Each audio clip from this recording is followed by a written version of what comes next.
It has been more than 16 years since a civilian working for the Navy was charged with passing secrets to Israel. Jonathan Pollard pled guilty to conspiracy to commit espionage and is serving a life sentence. At first, Israeli leaders claimed Pollard was part of a rogue operation, but later took responsibility for his work. Now, Fox News has learned some U.S. investigators believe that there are Israelis again very much engaged in spying in and on the U.S., who may have known things they didn't tell us before September 11th. Fox News correspondent Carl Cameron has details in the first of a four-part series. Since September 11th, more than 60 Israelis have been arrested or detained, either under the new Patriot anti-terrorism law or for immigration violations. A handful of active Israeli military were among those detained, according to investigators, who say some of the detainees also failed polygraph questions when asked about alleged surveillance activities against and in the United States.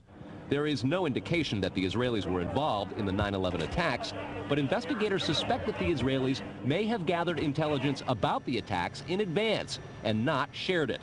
A highly placed investigator said there are, quote, tie-ins, but when asked for details, he flatly refused to describe them, saying, quote, evidence linking these Israelis to 911 is classified. I cannot tell you about evidence that has been gathered. It's classified information. Fox News has learned that one group of Israelis, spotted in North Carolina recently, is suspected of keeping an apartment in California to spy on a group of Arabs who the United States is also investigating for links to terrorism. Numerous classified documents obtained by Fox News indicate that even prior to September 11th, as many as 140 other Israelis had been detained or arrested in a secretive and sprawling investigation into suspected espionage by Israelis in the United States. Investigators from numerous government agencies are part of a working group that's been compiling evidence since the mid-90s. These documents detail hundreds of incidents in cities and towns across the country that investigators say, quote, may well be an organized intelligence gathering activity. The first part of the investigation focuses on Israelis who say they are art students from the University of Jerusalem and Bezalel Academy. They repeatedly made contact with U.S. government personnel, the report says, by saying they wanted to sell cheap art or handiwork. Documents say they, quote, targeted and penetrated military bases, the DEA, FBI, and dozens of other government facilities, and even secret offices and unlisted private homes of law enforcement and intelligence personnel. The majority of those questioned, quote, stated they served in military intelligence, electronic surveillance intercept, and/or explosive ordnance units. Another part of the investigation has resulted in the detention and arrests of dozens of Israelis at American Mall kiosks, where they've been selling toys called Puzzle Car and Zoomcopter. Investigators suspect a front. Shortly after the New York Times and Washington Post reported the Israeli detentions last month, the carts began vanishing. Zoomcopter's webpage says, we are aware of the situation caused by thousands of mall carts being closed at the last minute. This in no way reflects the quality of the toy or its saleability. The problem lies in the operator's business policies. Why would Israelis spy in and on the U.S.? A General Accounting Office investigation referred to Israel as Country A and said, quote, according to a U.S. intelligence agency, the government of Country A conducts the most aggressive espionage operation against the U.S. of any U.S. ally. A defense intelligence report said Israel has a voracious appetite for information and, quote, the Israelis are motivated by strong survival instincts which dictate every facet of their political and economic policies. It aggressively collects military and industrial technology, and the U.S. is a high priority target. The document concludes, quote, Israel possesses the resources and technical capability to achieve its collection objectives. A spokesman for the the Israeli embassy here in Washington issued a categorical denial, saying any suggestion that Israelis are spying in or on the U.S. is, quote, simply not true. There are other things to consider, and in the days ahead, we will take a look at the U.S. phone system and law enforcement's methods for wiretaps, and an investigation into the possibility that both have been compromised by our friends and allies overseas. Brett? Carl, what about this question of advanced knowledge of what was going to happen on 9/11? How clear are investigators that some Israeli agents may have known something? Well, it's very explosive information, obviously, and there's a great deal of evidence that they say they have collected, none of it necessarily conclusive. It's more when they put it all together. A bigger question, they say, is how could they not have known? Almost a direct quote, Brett. This going to the fact that they were spying on some Arabs, right? Correct. All right, Carl, thanks very much. We reported on the approximately 60 Israelis who had been detained in connection with the September 11th terrorism investigation. Carl Cameron reported that U.S. investigators suspect that some of these Israelis were spying on Arabs in this country and may have turned up information on the planned terrorist attacks back in September that was not passed on. Tonight, in the second of 4 reports on spying by Israelis in the U.S., we learn about an Israeli-based private communications company for whom a half-dozen of those 60 detained suspects worked. American investigators fear information generated by this firm may have fallen into the wrong hands and had the effect of impeding the September 11th terror inquiry. Here's Carl Cameron's second report. Fox News has learned that some American terrorism investigators fear certain suspects in the September 11th attacks may have managed to stay ahead of them by knowing who and when investigators are calling on the telephone. How? By obtaining and analyzing data that's generated every time someone in the U.S. makes a phone call. One sitting in city, please. Here's how the system works. Most directory assistance calls and virtually all call records and billing in the U.S. are done for the phone companies by Amdocs Limited, an Israeli-based private telecommunications company. Amdocs has contracts with the 25 biggest phone companies in America and more worldwide. The White House and other secure government phone lines are protected, but it is virtually impossible to make a call on normal phones without generating an Amdocs record of it. In recent years, the FBI and other government agencies have investigated Amdocs more than once. The firm has repeatedly and adamantly denied any security breaches or wrongdoing. But sources tell Fox News that in 1999, the super-secret National Security Agency, headquartered in northern Maryland, issued what's called a top-secret, sensitive, compartmentalized information report, TSSCI, warning that records of calls in the United States were getting into foreign hands, in Israel in particular. Investigators do not believe calls are being listened to, but the data about who's calling whom and when is plenty valuable in itself. An internal Amdocs memo to senior company executives suggests just how Amdocs-generated call records could be used. Quote, widespread data mining techniques and algorithms, combining both the properties of the customer, like credit rating, and properties of the specific behavior such as whom the customers are calling. The Amdocs memo says the system should be used to prevent phone fraud, but U.S. counterintelligence analysts say it could also be used to spy through the phone system. Fox News has learned that the NSA has held numerous classified conferences to warn the FBI and CIA how Amdocs records could be used. At one NSA briefing, a diagram by the Argonne National Lab was used to show that if the phone records are not secure, major security breaches are possible. Another briefing document said, quote, it has become increasingly apparent that systems and networks are vulnerable. Such crimes always involve unauthorized persons or persons who exceed their authorization, acting on exploitable vulnerabilities. Those vulnerabilities are growing because, according to another briefing, the U.S. relies too much on foreign companies like Amdocs for high-tech equipment and software. Quote, many factors have led to increased dependence on code developed overseas. We buy rather than train or develop solutions. U.S. intelligence does not believe the Israeli government is involved in a misuse of Amdocs information, and Amdocs insists that its data is secure. What U.S. government officials are worried about, however, is the possibility that Amdocs data could get into the wrong hands, particularly organized crime, and that would not be the first time that such a thing has happened.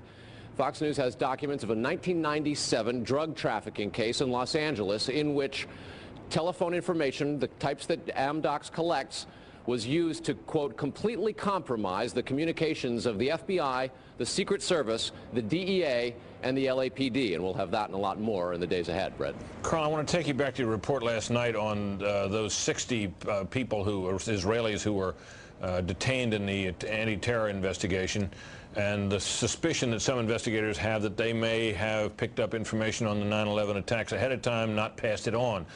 There was a report, you'll recall, that the Mossad, the Israeli intelligence agency, did indeed send representatives to the U.S. to warn just before 9/11 that a major terrorist attack was imminent. Why does that not?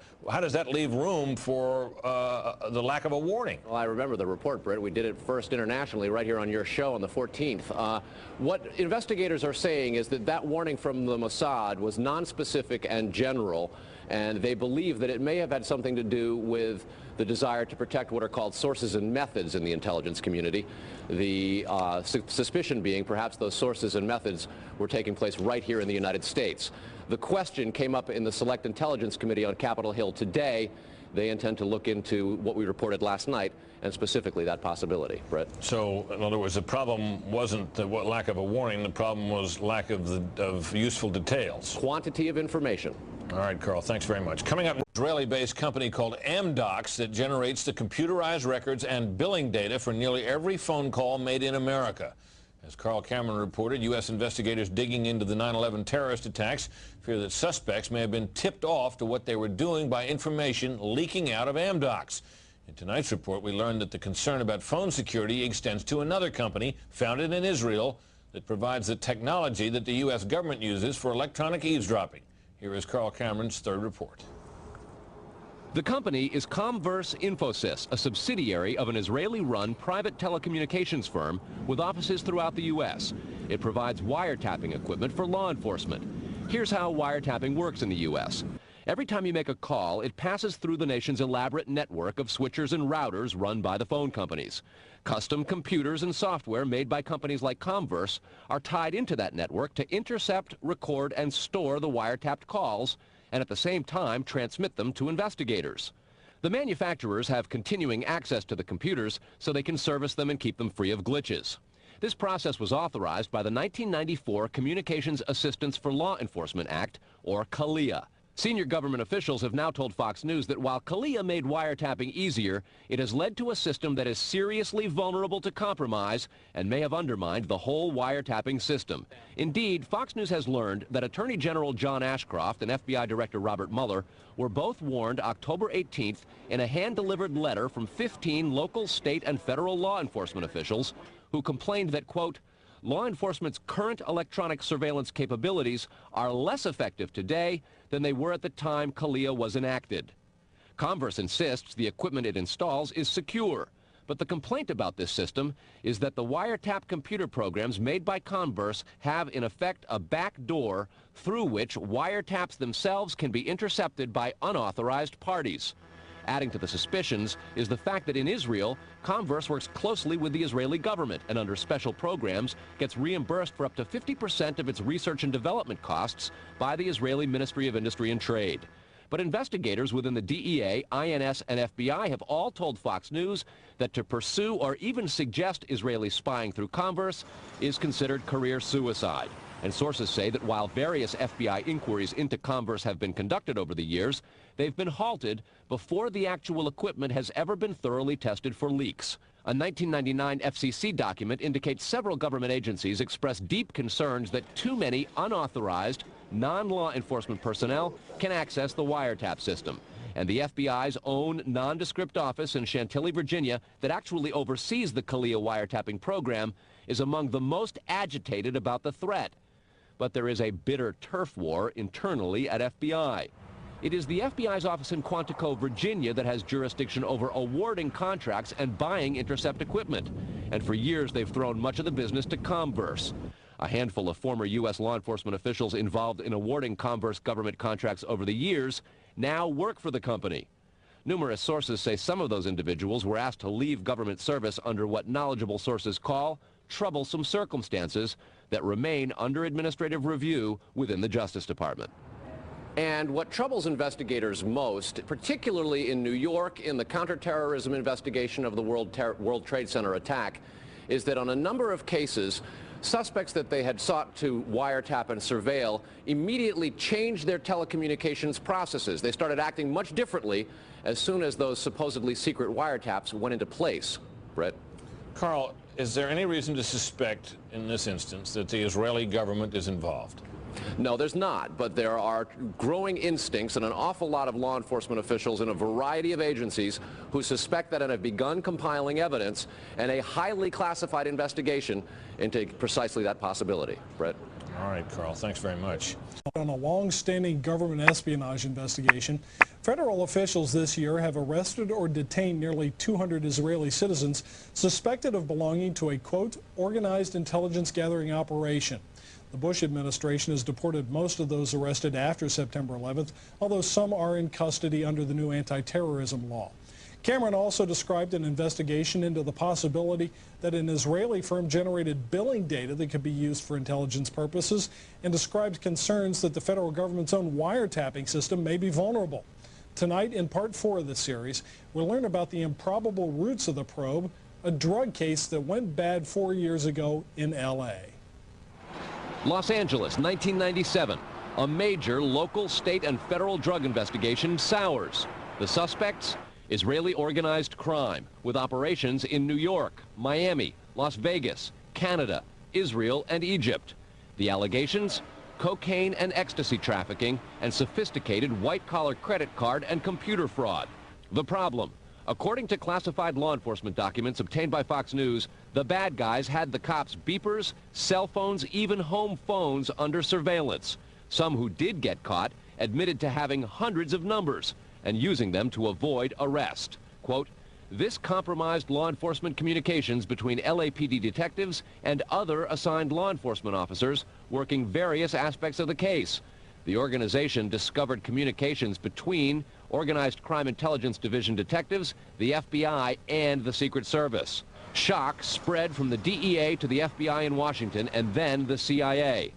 An investigation of the problem, according to law enforcement documents, concluded, quote, the organization has apparent extensive access to database systems to identify pertinent personal and biographical information. When investigators tried to find out where the information might have come from, they looked at Amdocs, a publicly traded firm based in Israel.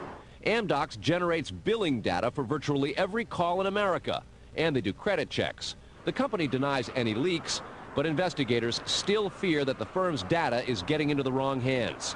When investigators checked their own wiretapping system for leaks, they grew concerned about potential vulnerabilities in the computers that intercept, record, and store the wiretapped calls. A main contractor is Comverse Infosys, which works closely with the Israeli government and under a special grant program is reimbursed for up to 50% of its research and development costs by Israel's Ministry of Industry and Trade. Asked this week about another sprawling investigation and the detention of 60 Israelis since September 11th, the Bush administration treated the questions like hot potatoes. I would just refer you to the Department of Justice with it. I'm not familiar with the report. I'm aware that some Israeli citizens have been detained. With respect to why they are being detained and the other aspects of your question, whether it's because they are in intelligence services or what they were doing, I will defer to the Department of Justice and the FBI to answer that. Beyond the 60 apprehended or detained and many deported since September 11th, another group of 140 Israeli individuals have been arrested and detained in this year in what government documents describe as, quote, an organized intelligence gathering operation designed to, quote, penetrate government facilities. Most of those individuals said they had served in the Israeli military, which is compulsory there, but they also had, most of them, intelligence expertise and either worked for Amdocs or other companies in Israel that specialize in wiretapping. Earlier this week, the Israeli embassy here in Washington denied any spying against or in the United States. Tony? Carl, we've heard the comments from Ari Fleischer and Colin Powell. What are officials saying behind the scenes? Well, there's real pandemonium described at both the FBI, the DEA, and the INS. A lot of these problems have been well known to some investigators, many of whom have contributed to the reporting on this story. And what they say is happening is supervisors and management are now going back and collecting much of the information because there's tremendous pressure from top levels of all of those agencies to find out exactly what's going on. At the DEA and the FBI already, a variety of administrative reviews are underway, in addition to the investigation of the phenomenon. They want to find out how it is that all this has come out, as well as be very careful because of the explosive nature and very political ramifications of the story itself. Tony? All right, Carl, thanks.